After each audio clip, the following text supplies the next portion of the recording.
Great. If you're ready, Meredith, let's go ahead and get started. People will stream in as we go. Welcome everybody. Thanks for joining us today. I'm Chris Woodruff, the scientific coordinator of PEDL, one of the research programs under the Growth Research program at the CEPR in London and Paris.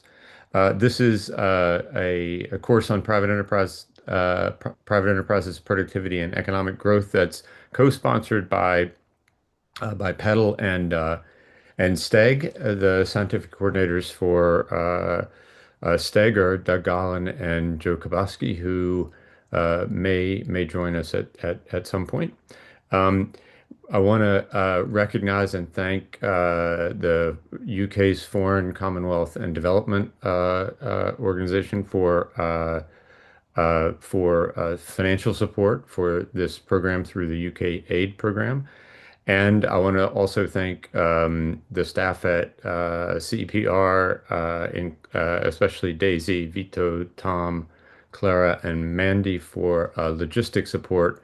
CEPR is based in both London and Paris, and this runs past the regular work hours, especially in Paris, and so we appreciate the support that the CPR staff gives us. Last, I want to say and put a plug in for a chat room that happens outside of the chat here in the live stream, run through the Piazza website that there is a link for on the course page on the CEPR website. So if you see that, if you go to the STEG-PEDL course page on the Growth Research Program website on either the STEG or the PEDL website, you'll find a link. There will be a link to tell you how to sign up for that message board, and there's somebody has put it in the link here as well. So with that, let me welcome today's speaker. This is number six, I think, in this series. We're delighted to be joined by Meredith Startz from Dartmouth College. And Meredith has done quite a lot of work in the area that she's going to speak about, which is local networks of trade and exchange, mainly across several countries in sub-Saharan Africa, including Nigeria, Uganda, and I believe some ongoing work in Ethiopia as well. And so I will turn the floor to you, Meredith. Just before I do that, let me say, um, we will have you can put questions as we go along in the chat. I will do what I can to answer those questions during the talk. And we'll have 15 minutes or so at the end for Q&A, and I'll invite you again at the end to put questions into the chat so that we can use those for the Q&A at the end. So with that, let me turn it over to you, Meredith, and we look forward to the talk. Great. Thanks, Chris. These kind of resources and events that PEDL and STEG have been putting together are always a lot of fun for me, both as a presenter and a learner and participant. So I hope you all are finding it useful. And yeah, thanks to Chris and the other organizers for putting this together. So as Chris said, I'm going to talk about local networks of trade and exchange. So I wasn't quite sure what that means. So let me try to tell you how I'm going to interpret that and what I'm going to try to focus on today. So, I think the broader literatures looking at firms and trade and firm networks and supply chains have traditionally had a very strong focus, maybe not surprisingly, on rich countries. But I would say also on the manufacturing sector, and typically on formal and, as a consequence of formality, often larger firms. and even to some extent on links that cross international borders rather than domestically within countries. I think this has partly been about policy focus, right? Sort of who's driving the policy agenda and what people think are important sources of economic growth. But maybe even more importantly has really been about data availability, right? That we can only do research on things we can see. And for a long time, the things we can see have been formal manufacturing firms in rich countries, especially those that engage in international trade. Okay, and I'll talk a little bit more about why. But the reason I think that's important to get out there is that sort of lens on the world, I think, has really shaped what we do research on and how we approach it, right? So it has determined what even, we think the kind of basic facts are about firm networks that we're trying to explain. And therefore the sort of models and the theoretical or conceptual insights that we use to try to explain what's going on, okay? And obviously a lot of fantastic research and important ideas have come out of that, but I think we kind of know, even on a superficial level, that large formal manufacturing firms that engage in international trade is not a very complete picture of the economy in low and middle income countries, okay? So, manufacturing, it varies a lot across the world, obviously, but manufacturing tends to be relatively small and smaller, and often agriculture and the trading sector are, in fact, the two largest or two of the larger parts of the economy. We just know very little about them overall. We know from Gabriel's earlier lecture in this course and a lot of great literature that the vast majority of firms in low and middle income countries are small and typically informal, in at least some definition of informality. And for sure, most firms don't engage directly in international trade, right? And so if we're looking at international trade data or customs data, we just won't see them at all. And, I think that in spite of this, kind of the intellectual history of the field nonetheless has a big influence on the sort of questions we ask and the models we're using, even when we try to take these questions to lower income countries, okay? And some new and exciting data sources and the availability of data in a wider range of countries, I think, is starting to change how we can approach these issues. So I'm going to kind of call this out in some more specific cases later on. But for sure, in the last 5 to 10 years, there's been this fantastic increase in the availability of VAT data across a range of countries and other sort of similar related tax microdata. There's been an increase in the availability of firm or transaction level customs data in low and middle income countries, and in some cases, the ability to either link that to VAT data or to firm censuses or other data sources. And then I'll talk a little at the end. I think there's also, in part due to the efforts of STEG and PEDL, there's been this big increase in survey data collection and experiments that are focused explicitly on understanding firm networks and firm linkages, okay? So I would say, on the one hand, there are super exciting things happening in this area in the last 5 to 10 years. And on the other hand, you'll see kind of throughout my talk, I think I'm of the belief that we still maybe have more open questions than answers on some of this. And so throughout, I'll try to highlight, some of what we do know, but also a lot of what we still don't know in this field. So what I'm going to try to do today is focus on kind of the opposite of what I said that has driven the literature historically. So I'm going to try to talk about commerce and especially wholesale and retail trade instead of production and manufacturing. I'm going to try to focus on what we know and what kind of measurement issues arise when we want to think about domestic firm networks, and particularly those that include informal firms. Okay, and then hopefully at the end, if we get there, I'll talk a little bit about, what we can say from the available microevidence on the kind of costs and frictions that are driving these more macro firm networks and structures. Okay, and what some of the open questions are. And the reason I'm going to do this is I think you're going to hear from some other people who are very well equipped to tell you about production networks and to tell you about richer country data and some of these other issues. And so I'm going to try to focus on things that kind of complement the topics that Ezra and Ernest and Isabella will speak to you all about in other lectures in this course. So, as I've said, I think the literature has this enormous focus on production, making firms that make stuff, okay? And I don't want to complain about that too much. I mean, I think that's obviously important, right? On some deep level, that's driving the kind of productivity of the economy.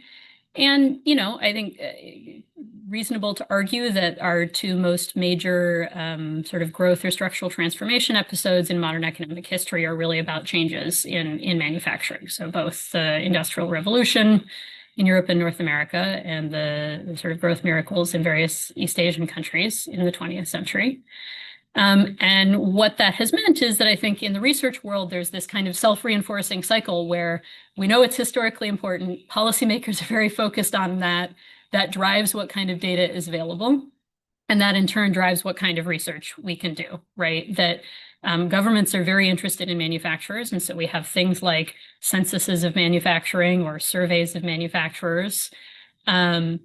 We have efforts to construct input-output tables for production, and those are kind of the classic data sources for studying topics that policymakers care about, like industrial policy, right, which went out of fashion for a little while, but I think is now back in.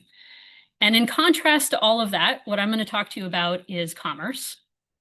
And what I mean by commerce is firms and institutions that are engaged basically in sale and resale of goods rather than production or transformation of goods. Okay, so a lot of that is going to be wholesale and retail trade, but also the sort of enabling services and institutions that facilitate that sale and distribution, like access to finance, transportation services, institutions that determine kind of the legal frameworks or the quality regulations or standards and measurements that govern exchange. Okay. And I think the first thing to say about this is that it's actually just super important on a very basic kind of macro accounting level, right? So we have somewhat limited data about this, but I think the best available evidence suggests that it's a really big part of both rich and low and middle income economies all over the world. So, you know, for instance, in the US, this is sort of 17-ish% of employment and around 12% of value added. And if you look in poorer countries, you know, including Nigeria, which, as Chris said, I spent a lot of time thinking about, it looks even more important. So in Nigeria, it's around a quarter of employment and 17% of GDP. And to the extent that we can kind of create comparable measures across countries, this looks pretty typical of countries around the world. So, you know, maybe around 20% of employment, 10 to 15% of GDP, and of course, a huge fraction of household expenditure. So I think on, you know, just a starting point level, this is a part of the economy that we should be thinking about and paying more attention to, okay? And it's also sort of surprisingly important and dynamic in places where you might not think it is, right? So, you know, I know a lot of people think about Nigeria as an oil producer, but in fact, wholesale and retail trade is the second biggest sector after agriculture. And it's a sort of surprisingly important source not only of jobs, but growth. So in fact, this is a sector that changed a lot and was a source of major growth in a place like Nigeria in recent decades. So, okay, fine, it's important, but like, why are we talking about this in a lecture on local networks of trade and exchange? And I think one of the things that I'm going to try to drive home in this lecture is that the reality of this sector is just a lot more complicated and has a lot more to do with understanding firm linkages than we think it does right now. And so, you know, a standard trade model, which is our kind of basic theoretical framework for understanding exchange versus production, looks kind of like this big arrow. So suppose, you know, you're a consumer in Nigeria and you want to use a mobile phone or buy a mobile phone. Most of those are produced in China, and our trade models would say some manufacturing firm in China sells directly to a consumer in Nigeria, right? That's not based on any data. It's just sort of the underlying assumption built into our models. And based on some data that I've collected, which I'll talk about more a little later in the lecture, the issue is that the reality is just immensely more complicated than that, right? That what we see is that actually the way something like a phone gets all the way from a producer to a consumer in some other part of the world is, if you're a little retail store somewhere in northern Nigeria, you might source phones from a trader in kind of the nearest market town, who then might buy from a larger wholesaler in somewhere like Kano, which is sort of the commercial center for northern Nigeria. That wholesaler in Kano probably doesn't actually even import directly. They may buy from a trading firm in Lagos, which is sort of the commercial capital of the whole country. And even that trading firm in Lagos is probably not even buying directly from the manufacturer. They may well be buying from an import-export firm somewhere like Dubai, somewhere else in the Middle East. Okay. And then finally, that firm in Dubai is the one actually sourcing from the manufacturer. And so I think the point here is just, to actually understand how goods get all the way from manufacturers to consumers, there's a lot of complexity in understanding all the firm linkages that happen along the way and thinking about why that kind of network structure of distribution might matter. So I want to argue to you that we should be paying a lot more attention than we do to wholesale and retail trade for a few reasons. So one is, as I said, it's just a really big part of the economy all over the world. And I think probably especially in low and middle income countries, especially important in terms of jobs where it's more labor intensive. Okay. It is essentially the universal mediator of how consumers actually access goods. Very, very little of what we buy as consumers comes directly from manufacturers. And so we really have to understand the trading sector to understand how sort of access and prices translate into consumer welfare. And I'll show you a little later, especially in low and middle income countries, we think this is actually important, not just for final goods making their way to consumers, but also for intermediate inputs making their way to firms in the production network. And then finally, in a kind of bigger long-term sense, how well the trading sector is working and how well these commercial institutions work is going to determine the alignment of price signals between producers and consumers in different sectors in different parts of the world, right? And that is going to feed into how we think kind of the process of economic development and growth works, how specialization happens, the incentives for innovation, what structural transformation and kind of the spatial distribution of economic activity look like, right? So kind of coming back to the economic history of these major growth episodes, yeah, they have a lot to do with technical innovation in manufacturing, but how you get technical innovation in manufacturing in the right places at the right times has to do with ensuring that these sort of price signals and market access are also aligned. So let me talk a little bit about what we do know about what this sector looks like in low and middle income countries. Okay, so these are graphs from David Lagakos's 2016 paper. And what we see is that, I sort of showed you the aggregate stats on this sector being an important part of the economy all over the world, but the actual form that takes clearly varies between richer and poorer countries. Okay, so the figure on the left he's showing you is that if you think about modern retailers that kind of look like big box stores that are capital intensive in rich countries, like say a Walmart, versus the traditional sector that looks more like small bodegas or people selling on blankets or, kind of the much smaller scale retail and commerce that we see in a lot of developing countries. There are huge differences in productivity and value added per worker across countries. Okay. And that's magnified by what's going on in the graph on the right, which is that in low and middle income countries, the traditional sector is just far more prevalent relative to modern countries, or the modern sector and in rich countries. Okay. And so why do we see these huge productivity differences in the trading sector? Part of it is just about the actual form that commerce is taking. Okay.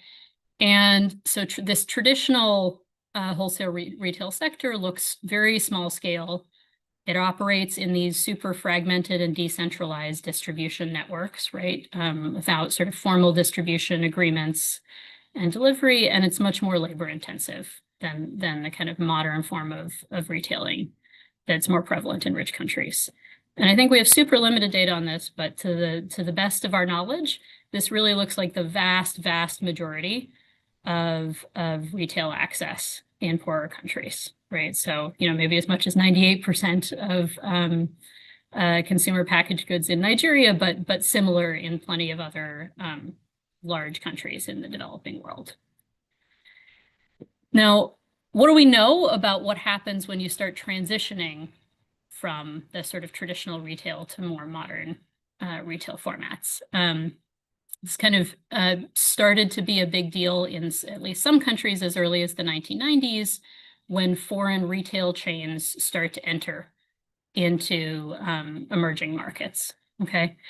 And there's a great paper by David Atkin and co-authors who look at the entry of Walmart and some other modern large format retailers in Mexico, okay, that's basically enabled by this incredible and I think pretty unique, unfortunately, to Mexico compilation of microdata where they're able to see product level prices and a barcode level, basically sort of consumer scanner panel data on consumption, retail censuses telling you what's actually happening in the retail sellers, and linking that to employment data on jobs in the retail sector, okay? And what they find is that the entry of these modern retailing chains does have a big impact on welfare in a place like Mexico through several different channels. So there's a sort of sizable reduction in the cost of living for the average household. And it's sort of roughly equivalent to a 6%, a change in the cost of living equivalent to about 6% of average income. But that's the net of several different forces. So there's actually a negative cost of living effect because Walmart basically pushes out small traditional retailers, right? They start making less money and some of them exit, and that reduces consumers' access. Okay, but there's a big positive direct effect from lower prices and increased product variety available at these new retailers like Walmart. And then there's a little bit of a further sort of knock-on effect through pro-competitive effects at these traditional retailers. The ones that don't exit end up lowering their prices, and that's also good for consumers. Okay, now against that, there are losses in profits and employment in the traditional retail sector coming through that sort of exit of mom and pop shops. Those are relatively small. Those are probably concentrated losses. So obviously for the people who are exiting and losing jobs, that matters a lot. But for the average consumer, that turns out to be a fairly small effect. But one thing to flag here is that even though there seem to be gains pretty much across the whole income distribution, the gains are definitely regressively distributed, right? So by far the biggest benefits go to the wealthy consumers who actually shop directly at these new foreign retailers that have entered the country, and there are much smaller benefits for poorer consumers who are more likely to still shop at the traditional mom and pop shop outlets, okay? So, I think this is sort of the paper I just mentioned is one example of how understanding the wholesale and retail sector matters, because it basically determines who has access to what goods at what prices and via what shopping experience, both across countries and in different parts of the same country. And I would say we have limited evidence on this, but we have a little bit of nice empirical evidence on what that looks like. So Atkin and Donaldson have CPI price microdata from both Ethiopia and Nigeria. And they use that to tell us something about what do we know about kind of spatial variation in the goods delivered and prices delivered to consumers in different parts of those countries. Okay, and the thing that's kind of cool about their data is that we can see exactly the same product at the point of production or the point of entry into the country and at the point of sale in a bunch of different locations throughout, large countries with a lot of spatial diversity like Ethiopia and Nigeria. And what they're finding is that transportation costs look high. Total trade costs look even higher for reasons we don't entirely understand. So some big part of it is due to transportation, but there's also some kind of big missing chunk that we don't entirely know what to attribute it to, that sort of spatial trade costs are higher than we can account for. And those lead to much higher prices of the same goods for consumers in more remote locations. Okay. Something that I think comes out of this that's a little bit surprising is the trading sector that delivers those goods to consumers in more remote locations looks less competitive. But on net, the markups are actually still lower because even though the sector is less competitive, the sort of proportional markup falls with increases in price. And so because goods are so much more expensive due to trade costs by the time they get to remote areas, even those less competitive intermediaries actually charge lower markups. Okay. And I think sort of that's very focused on prices, but a second thing that comes out of this paper that's backed up in some other work is that, yeah, prices are higher, but there's actually the double whammy of losing access to product variety in more remote locations. So in the Akin and Donaldson paper, you can see this through basically where you actually observe different goods in the CPI microdata. And basically, as you get to more and more remote places, the CPI data gets less and less complete.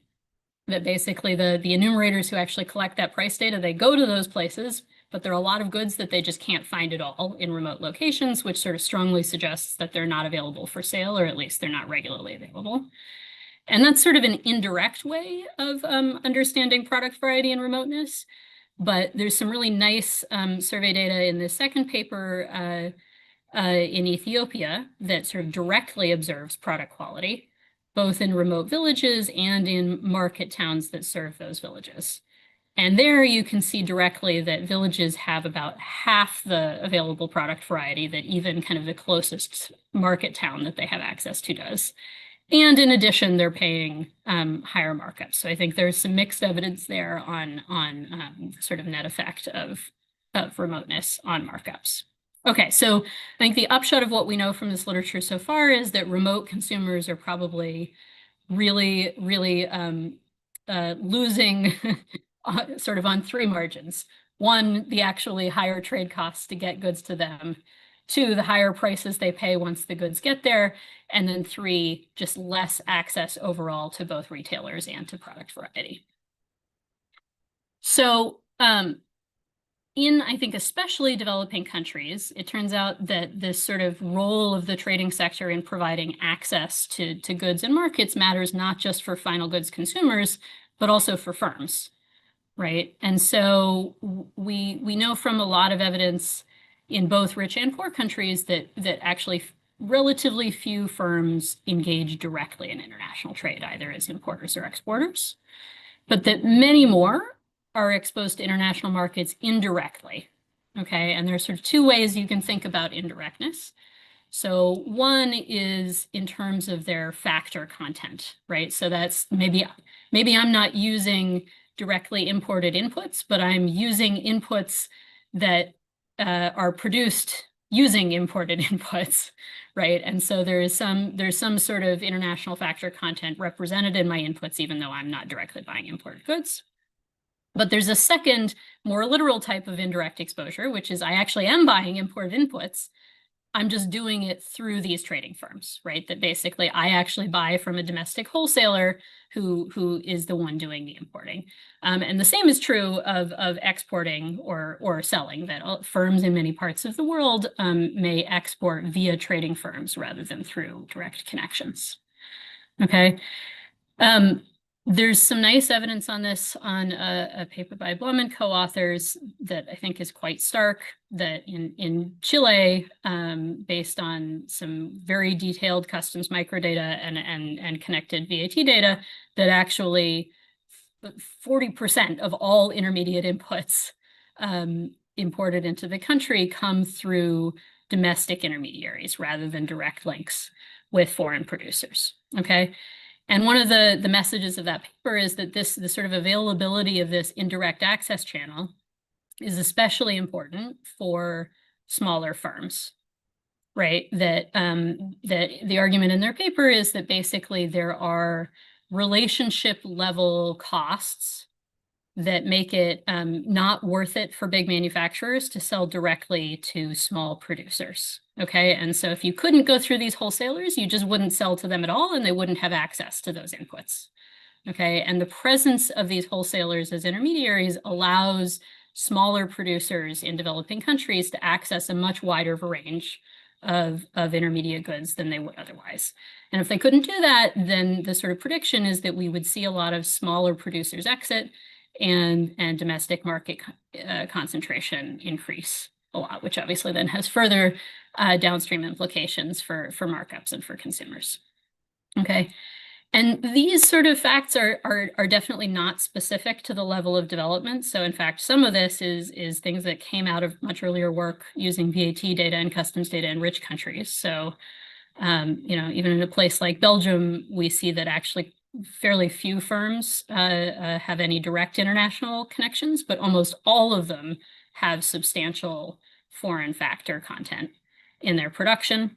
But what that looks like in rich and poor countries may differ substantially, right? So Sharat Ganapati has this nice paper showing that kind of maybe surprisingly, even with big technological changes in, e-commerce and communications, that you might have expected to sort of reduce the role of wholesalers, at least in rich countries that have a lot of access to those technologies. What we actually saw in the US is that the fraction of trade in manufactured goods that was intermediated by wholesalers increased substantially in the 90s and early 2000s. That went from about a third of manufactured goods trade to half, right? The thing that might be different than in poorer countries is that most of that, I think he says about 70%, was driven by superstar wholesalers. So the very, very largest firms in the intermediary sector. Okay, and that's something that I think we don't really know, but that may differ a lot in low and middle income countries. So I think one issue that immediately comes up when you're talking about the role of the trading sector is thinking about, how do they influence prices? And in particular, how do they influence the price wedge that exists between producers and consumers? And I think it's fair to say that maybe one of the reasons we have less research focused on this sector is that I think historically there's been this kind of sense that middlemen are, or the trading sector as a whole, are just this sort of useless wedge between producers and consumers. That if we could get rid of them and have less intermediation, that would be better. And you see that in policies all over the world that are designed to sort of restrict the role of intermediaries. Okay, and you see it in a sort of less command and control sense in a lot of more recent technological developments that aim to improve direct connections between producers and consumers through things like e-commerce platforms or, firm phone books or efforts to improve direct linkages.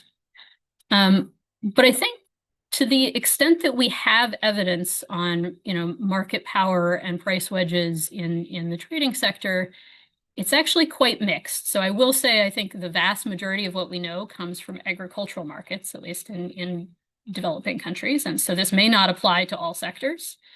But Dylan and Dambro have this nice overview of what we know from crop markets in sub-Saharan Africa, and their sort of takeaway is that there's very mixed evidence on the extent of market power and pass-through, but overall, they say it leans toward markets looking fairly competitive. This is consistent with what Lorenzo Caspari and Tristan Reed find in this RCT on pass-through in cocoa markets. So this is traders who are actually buying from farmers, not selling to consumers in Sierra Leone. And they find quite high pass-through of international prices from traders to farmers. And one of the things that I think is notable there is that they estimate that the sort of effective competition in rural markets is much higher than you would think if you just counted up the number of buyers or traders operating in a local village. And so, a straightforward measure like the concentration in a market, according to the number of traders operating there, may not actually be a good sufficient statistic for the level of competition. And this is also consistent with what we're finding in some more recent work of mine, where we experimentally introduced this matching platform in agricultural markets in Uganda. And what we find is that it totally fails at connecting farmers directly to markets, but that sort of in spite of that, the improvements in arbitrage driven by professional traders actually do lead to price changes in equilibrium that pass through substantially into farmer revenue. So I'll come back to that a little if we have time. Now, let me say again, all of these examples are from agricultural markets. I think that's really been the focus for thinking about these issues in developing countries. And I would say understanding what's going on in other sectors is really an open question. I would hesitate to take a stand empirically on that. And I think that's an area where we just need a lot more evidence and a lot more research. So, you know, maybe middlemen don't have quite as much market power as we think, but there's a lot of interest in policies and technologies that might nonetheless reduce the role of the trading sector, okay? And we have a little bit of nice, quite recent evidence on what happens when middlemen do get sort of cut out of the chain between producers and consumers. So there's this study about sort of helping remote fishing communities in the Amazon get access to boats, which lets them basically bypass the middlemen that would otherwise be taking their fish to distant markets.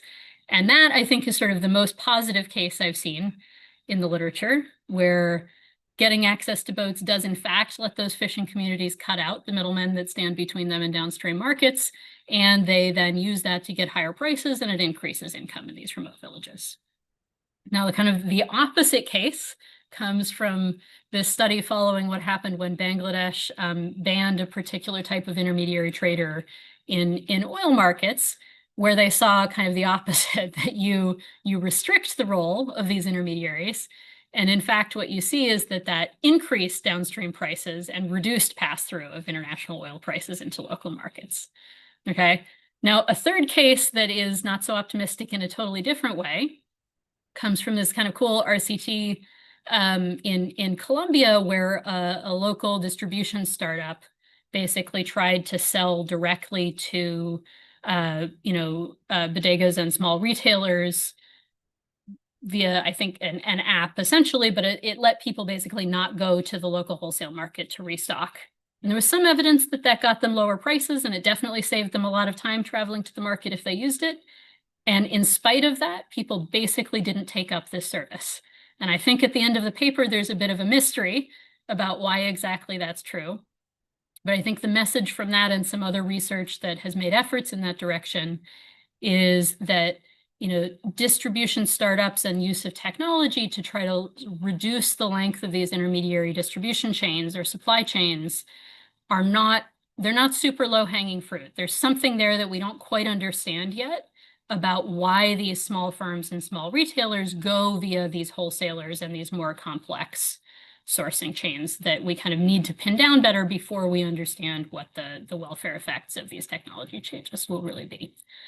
Now, I think the upshot of some of these studies, which are basically taking the existing structure of the supply chain as given and trying to do something to exogenously vary it, right, to cut out some level or link in the chain, is that really thinking about how these changes will affect market power and downstream welfare requires thinking about why these intermediaries are arising in the first place and endogenizing the entry and structure of those links on the chain, right? And that requires us to start explicitly modeling kind of what is the role of these intermediaries, why are they there in the first place, and what are the kind of costs and frictions that they face.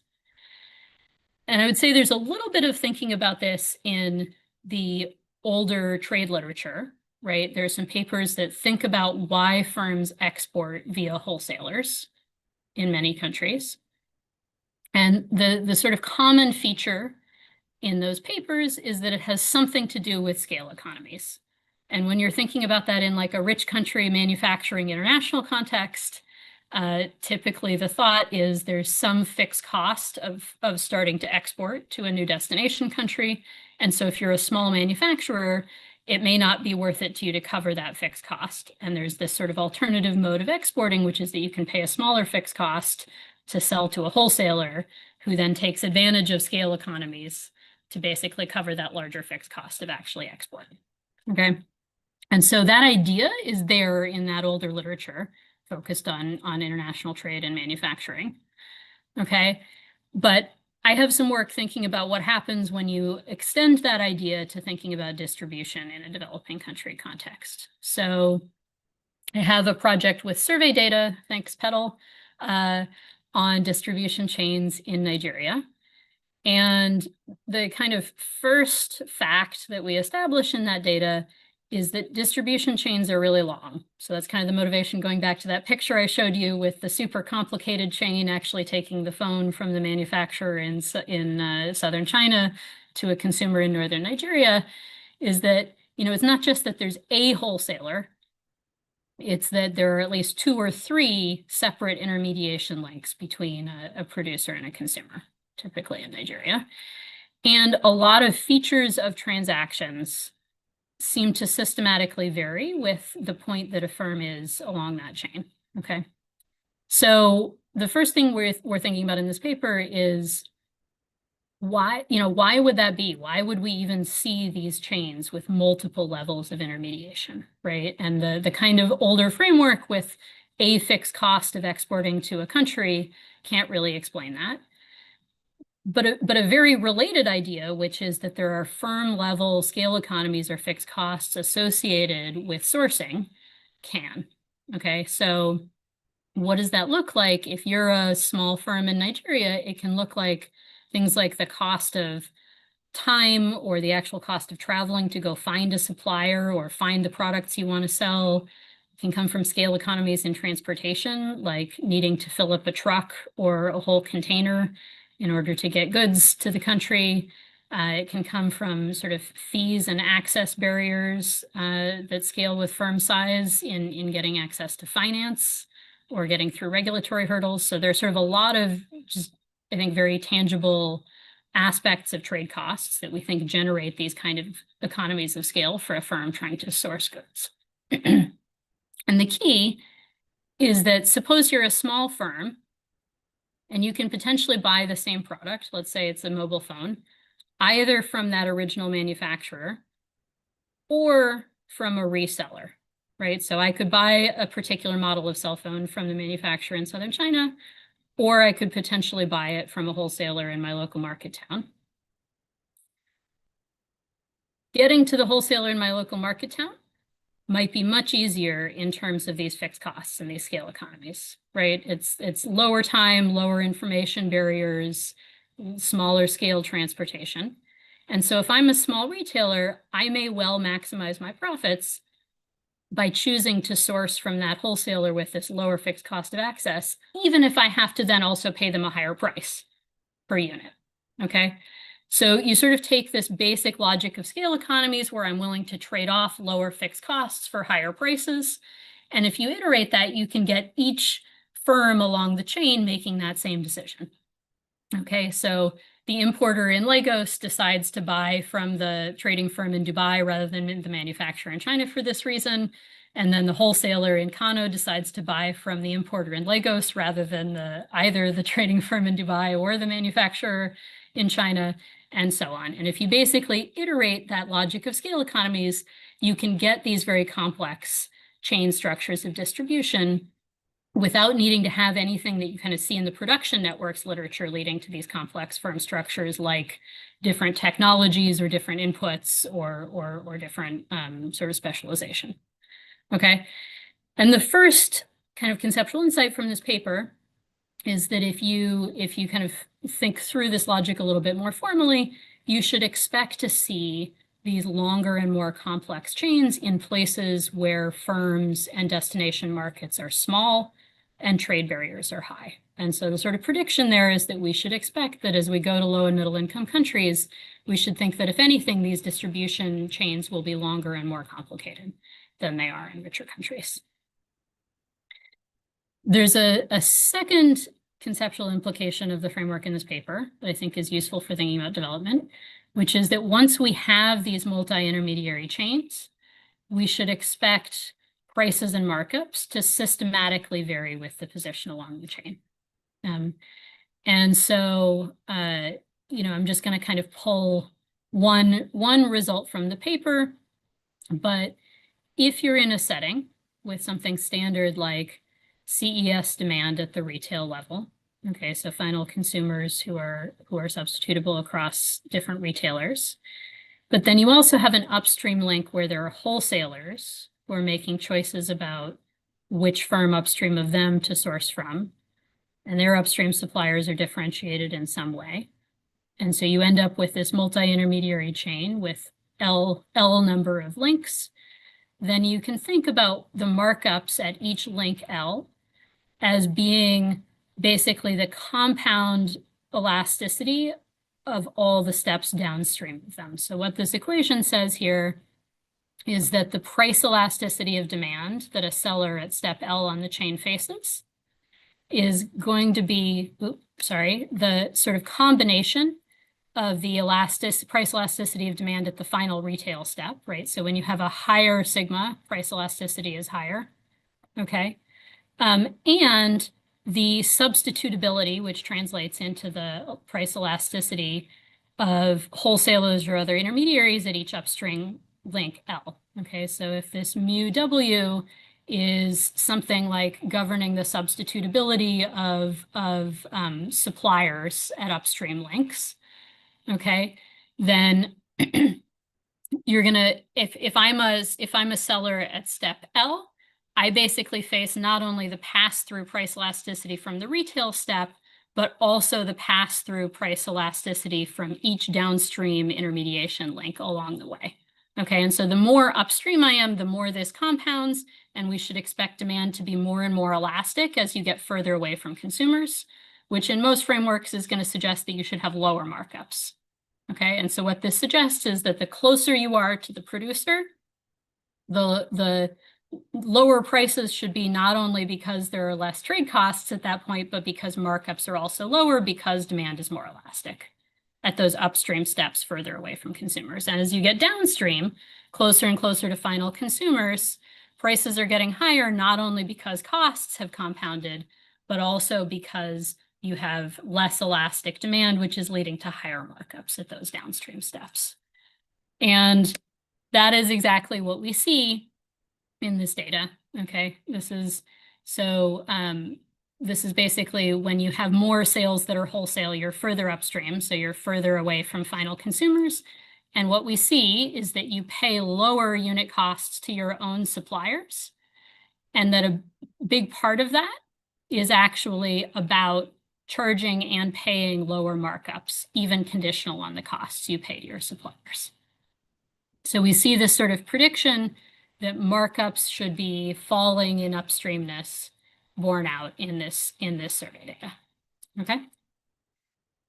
Now, I think once we have the idea that there might be these long multi-link chains, at each step, you may be adding costs that come from things like actual product costs and transportation costs and so on, and coming from markups.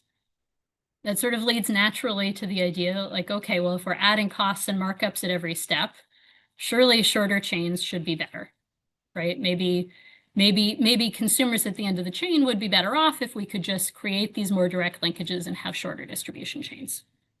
And I think the sort of third important result from our paper is that there's actually a sort of nuanced trade-off there, that shorter distribution chains mean distribution chains that also have fewer and larger firms at each step.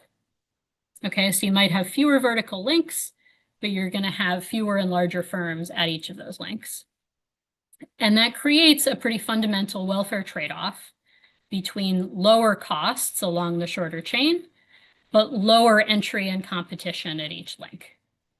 Okay, and what we show is that the net of those two effects actually has ambiguous implications for consumers, right? So you may have lower prices due to these lower costs, but you may actually have higher prices due to the higher markups, okay? And on top of that, you may have less access to retailer variety or product variety. And that, I think, result is originally in our paper, but in this wholesale setting, but you see kind of a similar intuition in a production network setting in other recent work by Blum and co-authors and this current job market paper by Barentsai.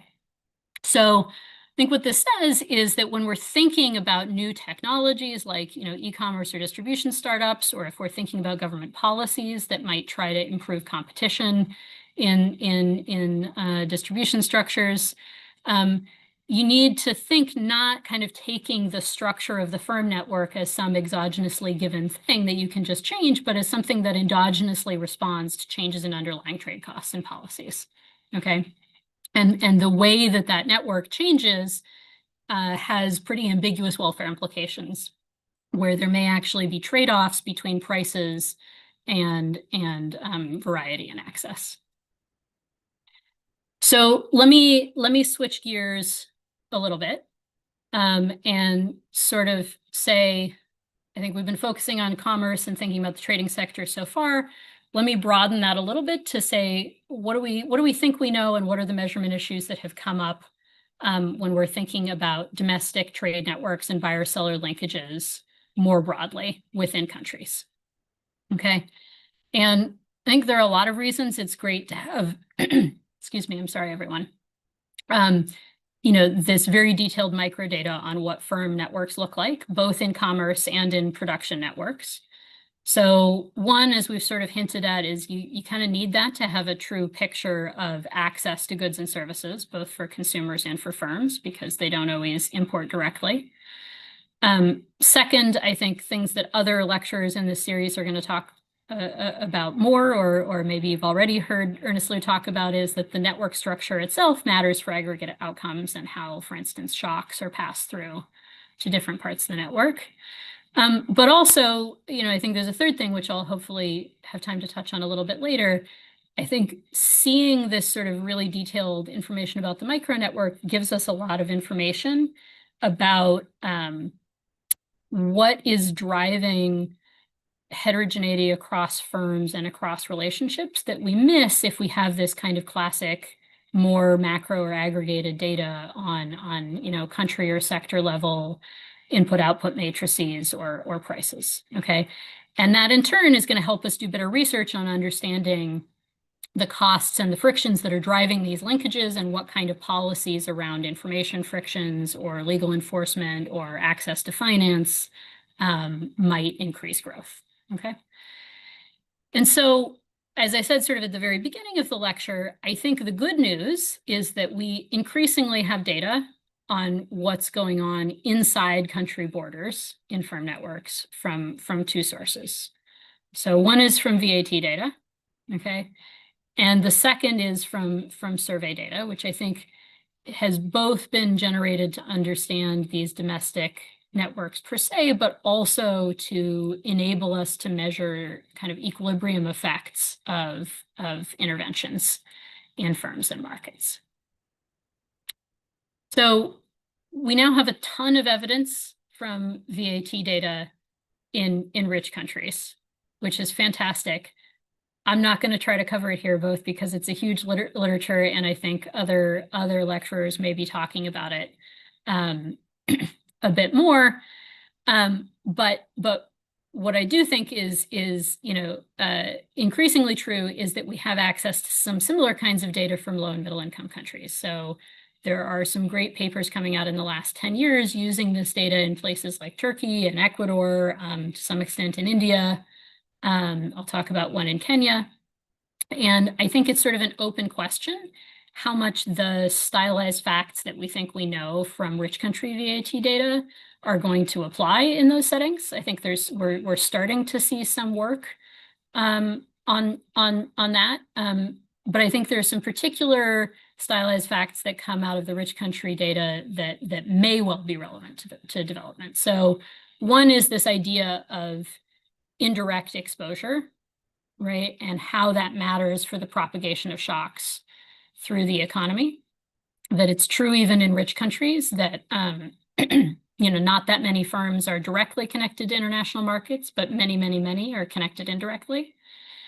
A second thing that I think is, again, true in the rich country data, but may have implications for developing countries, is that we see firm relationships tend to be quite sparse and quite sticky. Okay, so the majority of firms have very few both in degree and out degree links. Okay. And even in response to shocks, those links don't change as much as you might think they would. Okay, over time. A third fact is that we see what really looks like assortative matching in production networks, that firms that are more productive, have higher quality products, pay their workers more, seem to also sell to firms with those same characteristics. Okay, and I'll sort of come back in a little bit to why I think this might matter for development, but I think there's sort of both a factual question, to what extent are these three stylized facts also true in VAT data in developing countries, and then how might that matter for understanding both. So what's great about VAT data is that I think there's just really no other way to get this kind of comprehensive picture of what distribution and production networks look like within country borders. Right? That's it. That's what we've got. And because this is administrative data, it allows for this super broad coverage of the network across space within a country, across all industries in general within the country, over long time periods. And so it lets us understand patterns and heterogeneity across those dimensions. There are also some super big limitations that I think are, if anything, exacerbated in low and middle income countries. So one is that there's typically a lot of temporal aggregation. So this is very rarely transaction level data. It's typically the total value of flows between a pair of firms at the annual or the quarterly level. Okay. And related to that, there's sort of aggregation across products as well. So we're very unlikely to know exactly what the content of the link or the transactions between those firms are beyond sort of sector level identifiers for each firm. Okay, so we don't actually know what they're buying and selling, except at a fairly broad level. And there are typically not a whole lot of variables that are easy to link directly to specific costs or frictions or mechanisms driving firm linkages. So we don't usually see prices. We don't usually see quantities. We don't know exactly what products are being bought and sold. We don't know anything about the financing terms or sort of other connections or interlinkages between these firms. And as I said, we don't usually know anything about the timing or the transaction frequency. Okay, there are exceptions, but I think broadly these are limitations of VAT data. And then on top of that, there's a really big issue, which is that kind of by definition, VAT or related tax data only cover formal firms. And on top of that, they often only cover sort of transactions or firms above a certain size.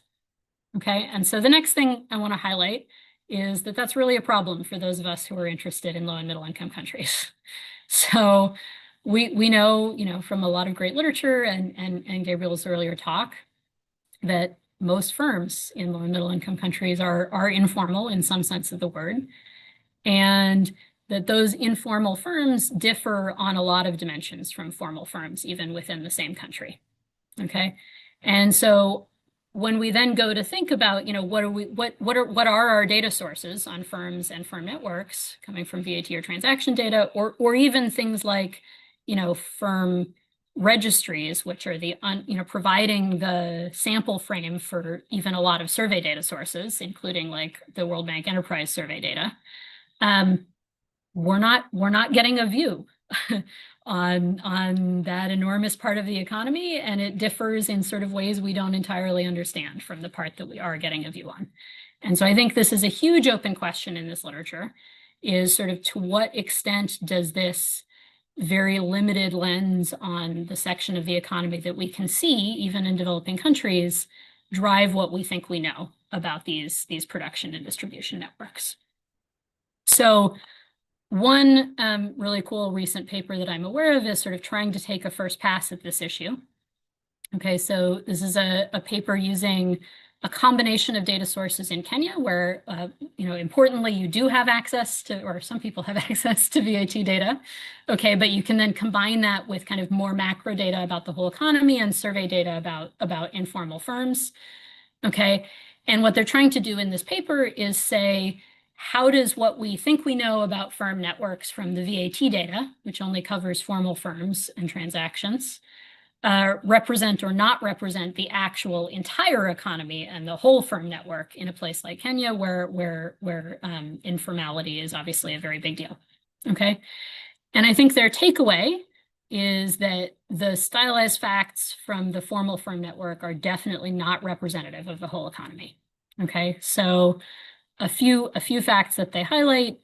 One, regardless of where a formal firm is located, it is much more likely to have linkages with suppliers or customers that are also formal firms in big urban hubs. So in the case of Kenya, a lot of that's Nairobi. Okay. Informal firms are more likely to be downstream in the firm network, and they are very unevenly distributed across sectors. Okay.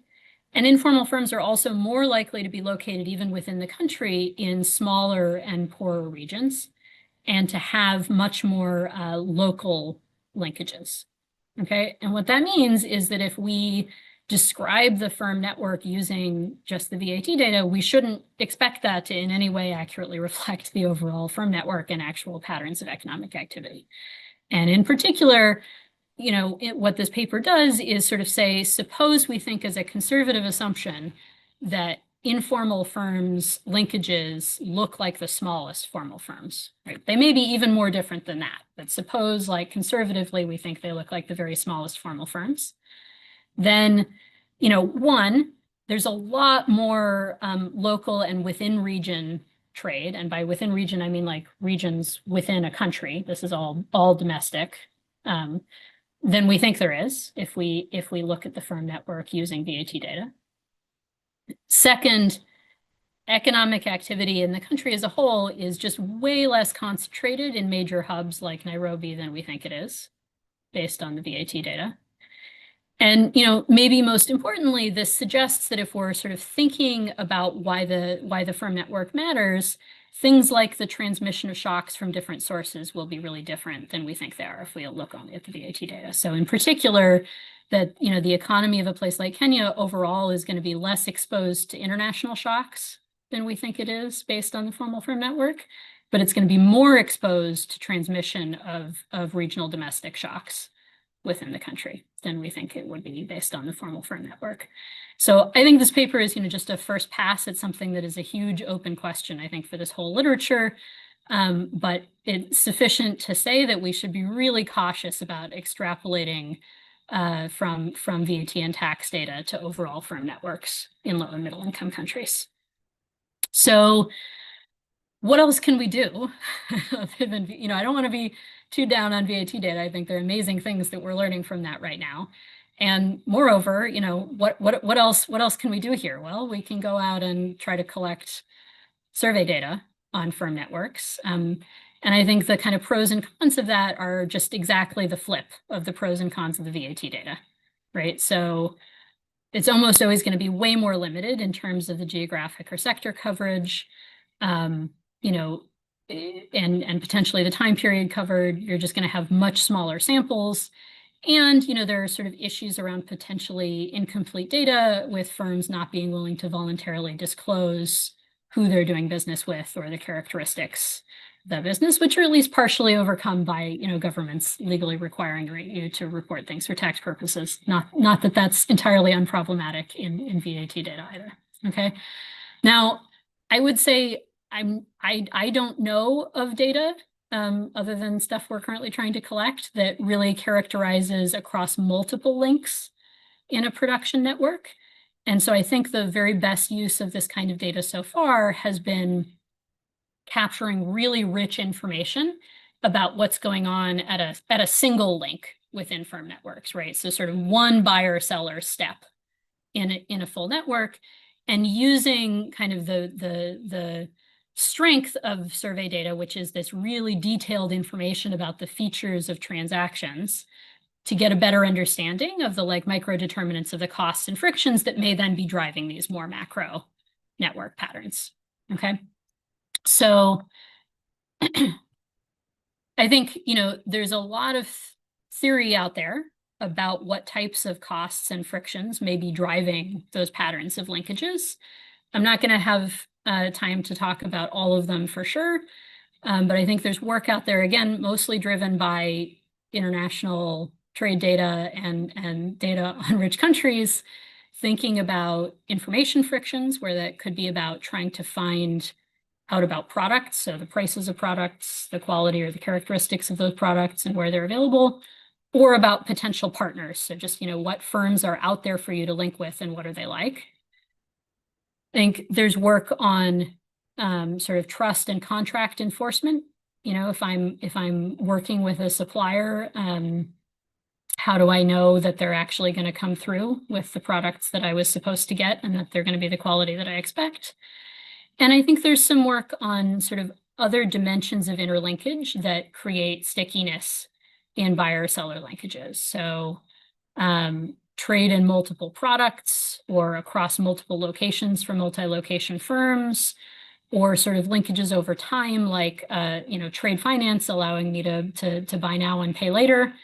I think for the purposes of time and my expertise, I'm going to try to just give you two examples that both fall under the information frictions about potential transaction partners and how survey microdata can help us kind of start trying to pin down those mechanisms, which hopefully then tell us something about the firm network as a whole. So the first is coming from a paper of mine, where we have this large-scale RCT of a new mobile phone-based clearinghouse platform in agricultural markets in Uganda. And this platform was a super, super, super simple technology. Basically, if you were somebody who either had an agricultural product to sell or that you wanted to buy, you could post really basic information with this platform, sort of what product you have, and what quantity, where you're located, and what price you're looking for. Okay. And the platform itself then takes in that information and runs an algorithm to try to figure out, who might be potentially having mutually beneficial trades. And then it connects those people directly, basically just gives them each other's phone numbers and says, hey, you're in this location with 50 bags of maize, and you're in this location looking to buy 50 bags of maize, and you two might want to talk to each other and do business. Okay. And so this is a project that relies very much on experimental variation and on survey data, not administrative data about firm networks. So this platform got randomized across 110 sub-counties in Uganda. Okay, and the nice thing about that scale is it sort of gives us a shot at actually moving the firm network and equilibrium outcomes like prices and aggregate trade flows. But I think the thing we're really after is testing this very specific micro mechanism, which is whether search frictions in making these connections between potential buyers and sellers are a big barrier to trade in this kind of setting. Okay, and the upshot is that access to the platform did really improve market integration. Okay, so on the aggregate level, we can see that trade between connected markets increases and price gaps fall. Okay. We do see, I think, sort of this is like one illustration of how seeing the full network is helpful. What we see is that when you observe what's going on with the network in both treated and control markets, you can see that there are important spillovers that drive how big the effect really is. Okay. So, the kind of methodological problem here is that when you're in a setting with links between firms and equilibrium price determination, markets are not isolated from each other, right? So you treat some markets, but the way prices change in those markets drives trader behavior that are then linked through the firm network to control markets and creates price changes in control markets. And the fact that we have an experiment doesn't prevent those spillovers across markets through the firm network, okay? And we can use basically experimental variation in exposure to traded markets to say, what is that indirect effect through the firm network on control markets? And what we find is that there's still a super positive overall effect on trade, but because there's a negative effect on control traders and control markets, the overall impact in the full network is only about a third of what you think it is if you do kind of a naive comparison of treatment and control units. Now, I think maybe the kind of more interesting thing for the purposes of understanding firm linkages is how those impacts actually came about. So I think policymakers and practitioners are often hoping that interventions like this market matching platform are going to operate by changing the network structure. And in particular, by basically cutting out those intermediaries that I was talking about earlier on and letting farmers access markets directly and cut out middlemen. And by that measure, this platform was a huge failure. So what we see is that almost all the activity on the platform was by these professional traders, so intermediaries, and a substantial minority of farmers kind of try out the platform, but very few of them end up transacting successfully, right? And to be clear, they're selling in their local markets, but this platform was potentially linking them with buyers in sort of more distant markets. And it turns out that they're just not interested in actually trading in those more distant places. Now, I think one important conclusion here is the direct sales network doesn't tell you everything you need to know about the welfare impacts of a technology like this because of this indirect access issue. So traders took up the platform. That changed the network structure of distribution among traders and improved arbitrage. Prices went up in places in agricultural production surplus areas and went down in deficit areas.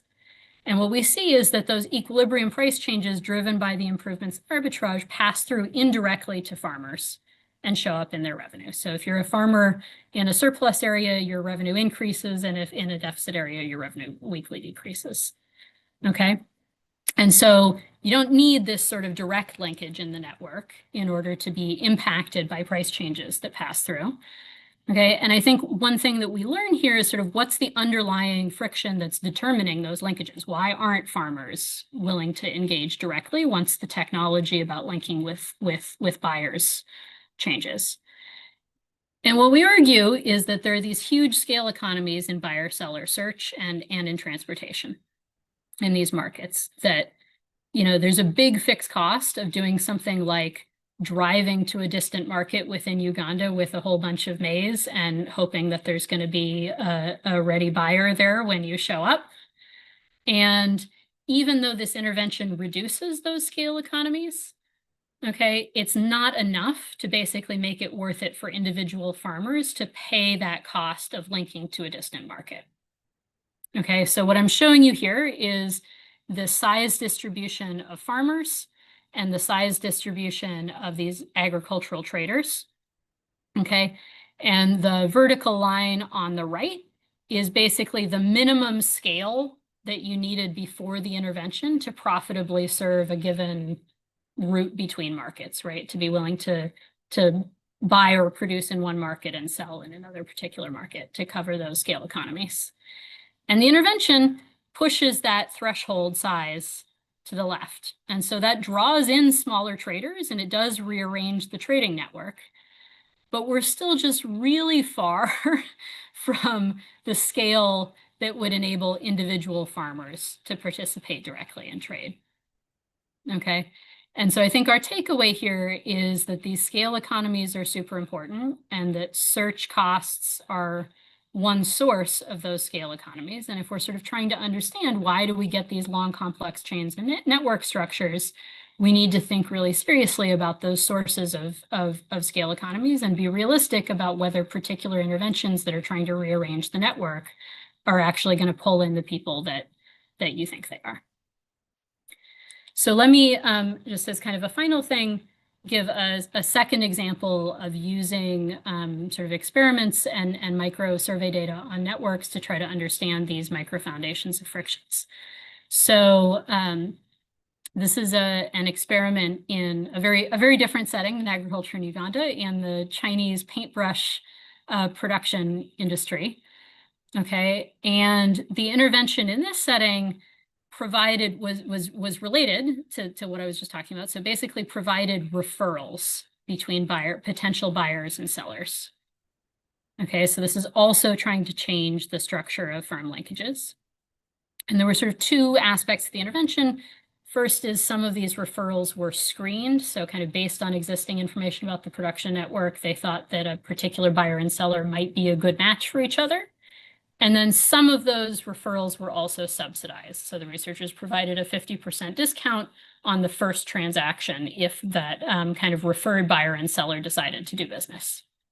Okay, and they find that these screened subsidized referrals did increase trade quite a bit on both the extensive and the intensive margins. So it increased the probability that a particular buyer-seller pair transacted even after the subsidy itself was removed, and it increased the number and value of transactions. And this wasn't just firms trying to do what the researchers asked. It turned out that those looked like very useful links. So treated firms had increased revenue and profits, suggesting that kind of those new supplier linkages were actually useful to them in some way even in the absence of the subsidy. Okay, and I think what's really notable about this study is kind of in contrast to the paper I was just telling you about, where there's something about searching for buyers and sellers over long distances and the kind of scale economies associated with travel and transportation between markets. This is a setting where these firms are really in the same location, basically in the same setting, or sorry, in the same city, and in the same industry. And many of them have been there together for like years, decades. Okay, and so it's a little bit more mysterious here to begin with why the kind of firm network is so sparse and why a relatively simple intervention seems to really change the linkages in a way that's beneficial to firms.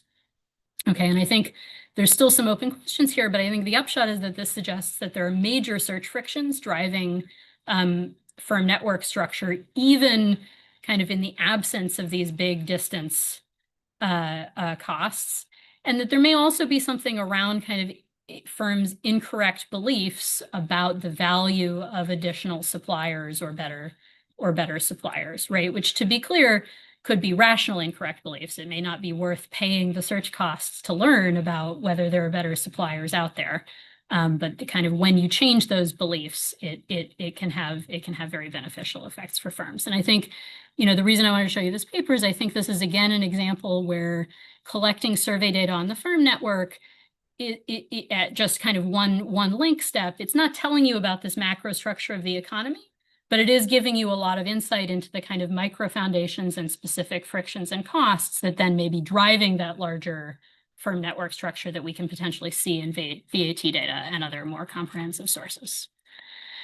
So let me wrap up by just kind of emphasizing again all the things I think we don't know in this literature.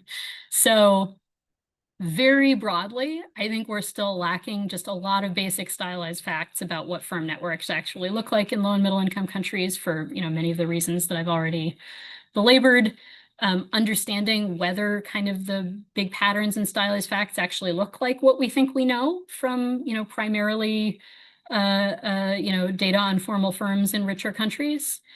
And I think we're lacking even these facts in like production networks in developing countries, but those problems are only exacerbated if we start thinking about commerce and distribution, if we start thinking about domestic versus international linkages, and if we start thinking about the informal economy, all of which are obviously important issues for understanding growth in poorer countries.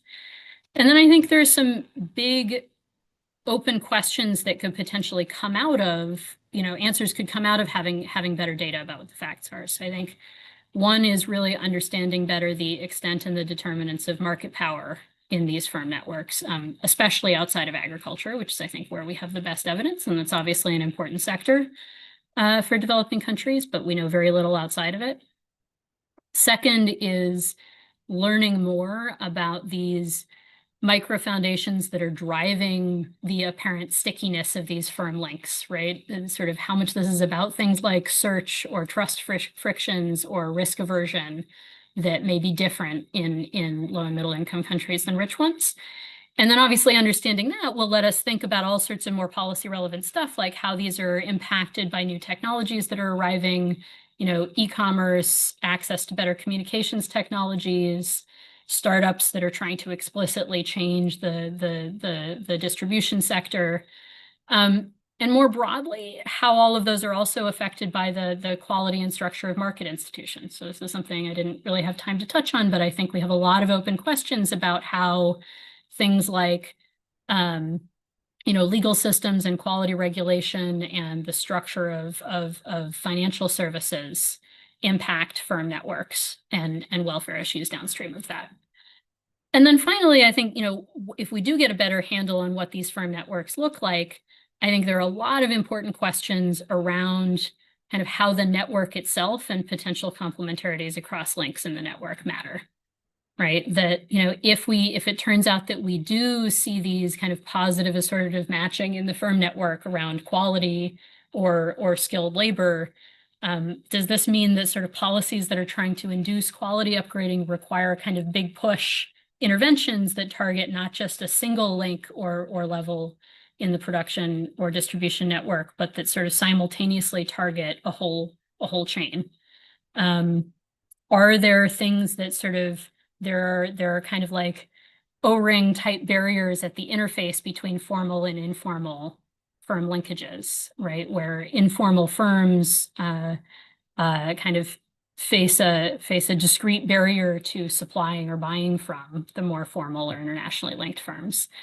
And I think all of this sort of requires some awareness of how the kind of complex structure of actors that we may not see, like intermediaries, may mediate the pass-through in these networks, right? That it may not be good enough to just target interventions to producers or even to final consumers, that kind of how those things affect welfare and the economy as a whole depends on this whole mush of stuff in the network in the middle that we sometimes don't see.